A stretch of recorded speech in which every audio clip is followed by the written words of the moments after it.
Friday's got 8 games on. It's the beginning of the NBA Cup. Courts, not as crazy. Games, probably still pretty crazy. Michael Bolton. Thanks, Josh. It's Michael Bolton here, and it's time for another episode of the Locked On Fantasy Basketball Podcast. Let's get to it. Let's get to it, indeed. You are Locked On Fantasy, your daily NBA fantasy podcast. Part of the Locked On Podcast Network, your team every day. Hello and welcome to the Locked On Fantasy Basketball Podcast, brought to you by Basketball Monster. My name is Josh Lloyd and I've lived in lonely cities and I've crossed deserts on camelback. I'm also the lead fantasy analyst at basketballmonster.com, and today's episode is brought to you by FanDuel. Right now, new customers can bet just $5, and if your bet wins, you get $300 in bonus bets to use across the app. Head to FanDuel.com to get started. Thank you also for making Locked On Fantasy Basketball your first listen every day. We are free and we are available on all platforms. If you're listening, that's awesome. If you're watching on the video, go listen as well and download the audio side of things. The double bang is really what helps drive this show along, and I would appreciate you guys doing that. We're here and we're looking at the look ahead for Friday with 8 games on a relatively busy Friday. Like we said, NBA Cup is happening. I guess let's find out what the big stories are. What are the 3 major things that I think that we need to be focused on for the games on Friday? We don't have any crazy early starts or late starts or anything like that. Trae Young being out, that is confirmed. He is out now. At the time of me recording this, I do not have a diagnosis. All we know is out knee sprain, which tells us nothing. Right, it doesn't mean anything. We haven't heard the results, and hopefully by the end of this show, I can check back in and give you an actual diagnosis. But now we think that it's going to be Nickeil Alexander-Walker, but it very easily could be Keaton Wallace. They could start Michael P. Keaton Wallace at point guard. Alexander-Walker plays his 32-33 off the bench. What that does is it doesn't impact Alexander-Walker's value, it just bumps Wallace's up. Or they could decide they're going to start the Duck, Luke Kennard. So we just keep an eye on that, obviously. The Suns weirdos, who do I mean by that? Well, Grayson Allen's a part of it, but it's mainly Collin Gillespie and Royce O'Neal, 2 guys who have been absolutely popping off. But of course, what happens if Dillon Brooks plays? What happens if Jalen Green plays? What happens if they both play? How do they figure that rotation? Because you're going to have Allen, you're going to have O'Neal, and you have Gillespie, who have all been good and recently have been putting up 12-team numbers, along with what Brooks was doing and Booker has been doing, and now Mark Williams is going off. Like, how does it work in together? And the Pelicans rotations. Are we going to honestly get DeAndre Jordan starting again? I think that might have been hey, we'll play you against your former team, which, honestly, when you see those things happen, when you see a coach make a move for somebody to play a larger role or a weird start because it's a revenge game or against a former team, that team is finished. They are done. A real team does not do that. A terrible team does. They go, what else are we doing? Might as well do that. Just always pay attention to that. When you see teams start to give little handouts to players based on emotions, then they're not a real team. So I don't know whether Jordan starts. I would be very surprised if Jeremiah Fears doesn't, but is Poole actually a 20-minute and I play now? Because you can tell, there's that, I don't know if you've seen the clip of Jordan Poole hitting a 3, running down and staring down Willie Green, who literally might not be coaching by the time you listen to this either. It's not good. It's not good over there in New Orleans. Let's take a look at probably the bigger injuries that we need to take a look at across the day, what the big statuses are going to be, and the things that we need to pay attention to here. We'll cover all of them, but again, it is the Dillon Brooks / Jalen Green and then what it does to Gillespie and O'Neal. If Marcus Smart plays or not in the Lakers, you might not think, what does that matter? Because if Smart is out, then LaRavia and Vanderbilt, they just go way up. Austin Reeves, we know, is cooking, right? That's great. But LaRavia and Vanderbilt are legitimate options at the moment. And then we might actually have Mitch Robinson taking it from here for the Knicks. So what happens then? What does it do to Josh Hart? Juice McBride is back. Where does Landry Shamet fit? Because, not Hart, but the others had value at times. But if Robinson's there and McBride is there, how does that all play out? That is going to be a key sort of injury designation to see exactly how Mike Brown how Mike Brown sorts that rotation out. That is something that we are going to have to, of course, pay attention to. So let's go through the games. Let's take a look at the important things here. Just a bit of a brief overview before we talk schedule and streaming. Here is the schedule. It's Hawks Pacers, Celtics, Sixers, again, we've already had that game. Raptors and Cavs. Cavs are favored by 8.5. Knicks versus your undefeated Bulls.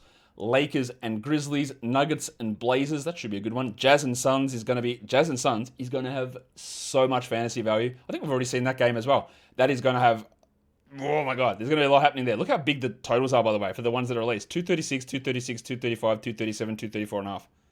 Yeah, okay. And then the last game, two teams that are bad at the moment, the Clippers and the Pelicans, but the Clippers could win by 50. That's the gulf, I think, between those teams. So that's where we're at. With that, let's just go through each game now individually, just a bit of an update on what we know and don't know at this point. The first game that we have up here, of course, is the Hawks and the Pacers. Now, there has been some updates here. Trae Young is officially up, but the dildo John Furphy has been upgraded to questionable.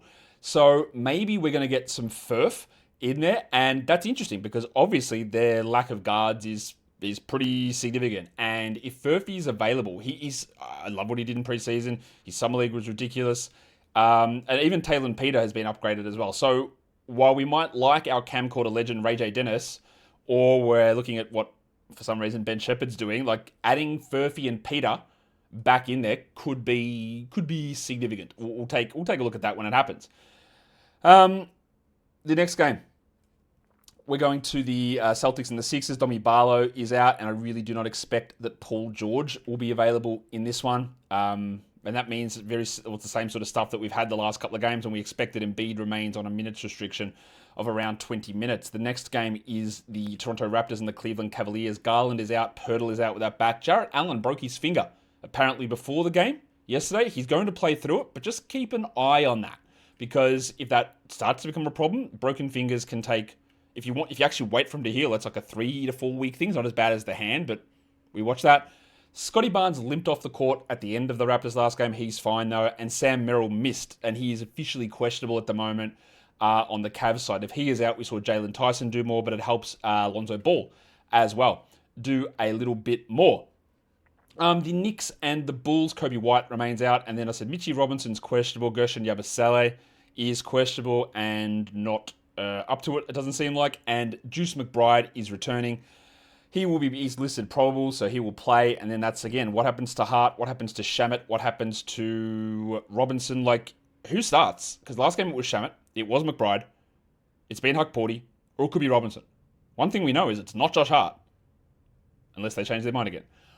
The next game, after Knicks Bulls, we're looking at the Lakers and the Grizzlies. Doncic out, LeBron out, Kleber out, Adu Thero out, Marcus Smart questionable. That's the big one there. Of course, all the Grizzlies guys, Pippen and Jerome and Edie and Clark are all sidelined as well.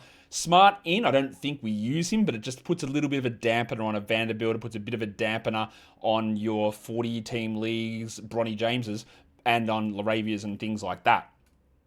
The next game that we take a squiz at, we're talking Denver and Portland. No real injuries of concern here. Scoot is out. Chris Murray is questionable. Matisse Thybulle was questionable heading into last game and then left the game with a different injury. So he's questionable now with 2 injuries. If he is out, like, not a lot really happens on that bench group. It's just a bunch of, like, Ryan Repairs, who, again, you got to be in a 300 deep player league, I think, for that to really matter. So you don't need to worry about it for the vast majority of you. I know that there's some double Onyxers out there that will take offense to that. My apologies. You're better than us anyway. The next game is the Utah Jazz. It is the Phoenix Suns. Collier and Niang will remain out for Utah. Dylan Brooks and Jalen Green, both questionable, I would imagine, given they were both questionable last game. And they said day-to-day. We are 2 days removed from that day-to-day discussion. I would think that at bare minimum, one of those two guys is available, Brooks or Green. At bare minimum, we get one of them playing here. The final game of the day. For Friday, we're talking Pelicans and Lakers. This is a 7:30 p.m. Pacific tip, so it is a little bit later than some of those late games. Kevon Looney will remain out. Actually, that's not true. Looney's been upgraded to doubtful. Still won't play, but he has been upgraded to doubtful. Jordan Miller dealing with a hamstring, and then Bradley Beal. No update on that yet with the questionable tag, but even if he plays, he's probably going to be limited to 20 minutes, and we can feel pretty comfortable, I think, with dropping the big fella, Brad Beal. We'll come back and talk schedule hacks, streaming options, but today's episode It is brought to you by Robinhood. Your ambition just met its match with Robinhood. You play for the win, but not just on game day, every day, locking in on every opening, beating your PR, beating it again. Channel that drive into your money. Robinhood puts you in control of your money. Trade stocks and ETFs, options, futures, and crypto all on one platform. And you can now build and execute your own trades from a desktop with Robinhood Legends advanced tools, or take advantage of the new Robinhood strategies. With a tailored portfolio managed by a team of experts, you expect more from yourself, so expect more from your money. Get started today at robinhood.com/yourmoney. Again, that is robinhood.com/yourmoney. Your money, your move. Today's episode is also brought to you by DoorDash, and the NBA season, it's definitely heating up. There are 50-point bangers being dropped every 5 seconds, and DoorDash has the perfect way to keep you in your bag all season long. DoorDash makes every game night even better because it's the official on-demand delivery platform of the NBA, and they are celebrating with something called the Bag Drop. Every time an NBA player scores 50 points in a game, DoorDash drops 50% off your order with Dash Pass the next day, and you're automatically entered for a chance to win the ultimate fan bag. Now, I'll give you a story about the DoorDash 50% off thing. I know some people in many areas, not many, because I'm a relatively distasteful person, but I do know some people, and I had a professional athlete reach out to me who's like, man, I really need, this was last season, I really need this guy to go for 50. I'm so annoyed, he's sitting at 49, can he get 50? I want my 50% off on my DoorDash for the 50-point bang. And I went, we all want it. We all just root for those things. So, like, now, maybe I'll just send him a message and go, hey, do it again this year, mate. Get yourself into the draw for the bag drop, because you get entered into it for the ultimate fan bag. Next time someone goes off for 50, use the promo code NBA50 the next day to get 50% off on DoorDash with Dash Pass, plus your shot at the bag drop. Dash Pass members only 50% off up to $10 the day after a 50-point game with promo code. Terms apply.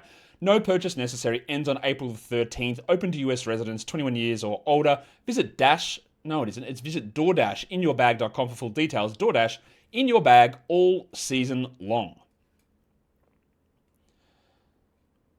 We're here and we are looking at the games for, what day is it? Friday. 8 games on. Let's take a look at how we can take advantage of the upcoming schedule for fantasy, because that's always a thing. Remember, as we go on, using the schedule becomes more important the more weeks we advance through in fantasy. We are in week 2 at the moment, so it's of some importance, but we'll start ramping that up a little bit more. There are no teams, because it is NBA Cup Day on Friday, no teams head into Friday off a back-to-back Thursday. So you're clear with that. 2 teams play a Friday, Saturday back-to-back. That's the Celtics and the Pacers. The Celtics, I don't think you'll get any rests, although you watch Jaylen Brown and the niggling and recurrent hamstring concerns. The Pacers, well, they played Isaiah Jackson through the back-to-back last time out off the Achilles, so I guess we're fine. I guess what you'd want to see with them is, I don't expect that Mathurin or Nembhard or anyone like that comes back, but maybe if John Furphy returns, given he's dealing with his foot problem, he will not play on it, but who knows? We haven't seen him play yet, so we don't really know how that's going to go. He played 1 minute because he was available as an emergency guy in a double overtime game, which, cool. And then he hasn't been seen since. What else in the schedule is useful for us to take a look at here?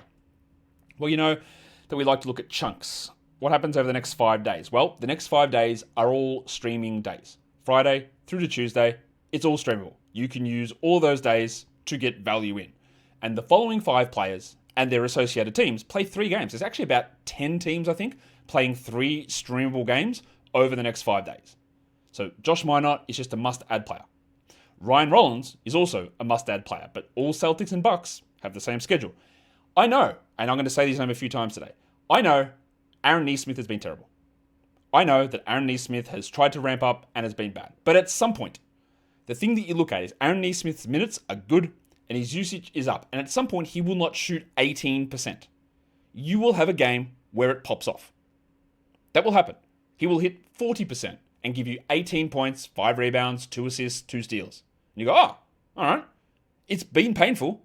And if you have dropped him, it's okay, because it's not going to be a high upside guy. But when we're always playing the process, much like the Jake LaRavia one from yesterday, who'd been bad the previous games, but the role was there, the shots were there, the minutes were there, and then he shot 90% and had an absolutely gigantic game. So just think of Nesmith as your Midwest Jake LaRavia here, of someone that was terrible, but the role is there. It's not moving, at least in the short term. and you try and play the process percentages. There's no point like, well, he sucked yesterday, so therefore I'm not going to bother, because unless you just think that the last game just repeats like Control-C, Control-V every game across, because it doesn't. So it's risky. It takes a level of disconnection from what you just saw, but that's where process can be important. Now, he might be dreadful again. Absolutely possible. But I do think he's worth having as a discussion when he has the scheduling, the usage, the minutes advantage. This is Aaron Nesmith I'm talking about. Nemesh Keita, the Pastel Donata, I think he's just a must-roster guy. And at the moment, the national title, hello, Jarace Walker is putting up like incredibly good numbers outside of the absolutely horrific shooting numbers. We'll just have a bit of a look at Jarace. I think he's probably going to be a 35-minute guy. He's only shooting 29% from the field, yet he's a top 130 category guy. So in this short-term period, like just turn it into 38%, my guy. Turn it into 42%, and we are cooking. He does get rebounds, assists, steals, blocks. And much like with Nesmith, at some point, one of the games, the shots will go in at a level that doesn't make you feel disgusting. So I like this opportunity. He is going to start, I would think, until at least you get one of Nembhard or Mathurin back. It would make complete sense that that's the case. So let's see what happens. Understanding that horrific shooting, 29%, he's a bad shooter. Don't get me wrong. He's a bad shooter. But that level of shooting probably doesn't stay that bad. What about 5s and 2s? Do we have any teams that have, over the next 7 days, a pseudo week, some may call it, not me, but some? Yeah, the answer is yes. Both the Magic and the Spurs, from Friday through to Thursday of week 3, play 2 games. So if you're getting all hot and bothered about a Julian Champagny, or a Keldon Johnson, or a Luke Cornett, or Stephon Castle, or Dylan Harper, who's more of a longer-term hold to see what goes on, or a Goga Badadze, or a Mr. Black in Orlando, it's bad, right? Orlando, we love. We got the back-to-back. They're playing Thursday on the second night of a back-to-back. That was good value. But it's not there anymore. It's 2 games from Friday onwards. So make your appropriate decisions there.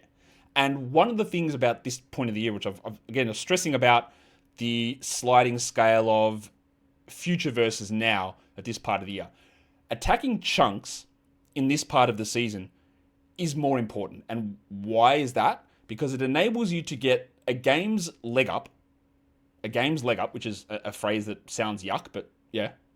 But like over the next 7 days, or even if you use chunks, there are teams that play 3 games and there's teams that play 1 game over a 5-day period. Like over this period, you can find like the Celtics, the Magic and the Spurs have 2 games over this time frame, over this week, but there's 8 teams that play 4 games. So what you can do in this time is you can use one move, get a +2 games advantage, and then your other moves can be used on, hey, did some absolute idiot in my league drop a good player? Or did an interesting longer-term speculation type guy appear, which is what you may have done with the Josh Minot as soon as you saw that he was starting to go, well, let's see where this goes, without trying to absolutely squeeze every little morsel, every milliliter, every centiliter out of the value through games played. And then as the season progresses, your chunkiness, your streaming stuff, let's get out of every streaming spot, let's max it out, becomes more important. And the faster ignore that part because I don't even know what I was going to say. I just lost my train. That happens. But you know what? I've been with plenty. I won't even say that either. Let's move on to the next part. No, you know what? We won't do that. We'll go to the next part in a sec, which is the streaming and the streams of the day.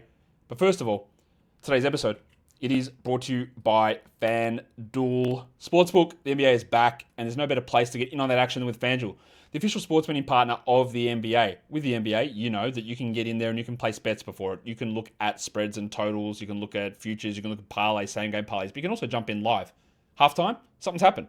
Do you think there's a comeback brewing? Do you think there's a blowout happening? Do you think there's something interesting is going to happen for a second half line? You can do that live betting, and you can also combine your bets in a live game into a live same-game parlay to increase your payouts if you get it right.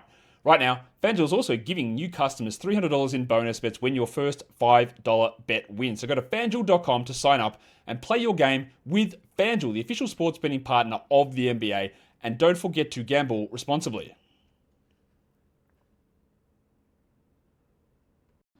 as we know with the NBA, there's always something weird going on, or there's things that change and adjust all the time. But what we just got now, as I'm talking this, is Luka Doncic has been upgraded to questionable for Friday's game. So we know that, you know that now, and that is going to reduce some of the stuff that we talk about, or some of the impact of some of these other players that they might get. But let's talk streaming across Friday, streams of the day, NBA Cup day, of course.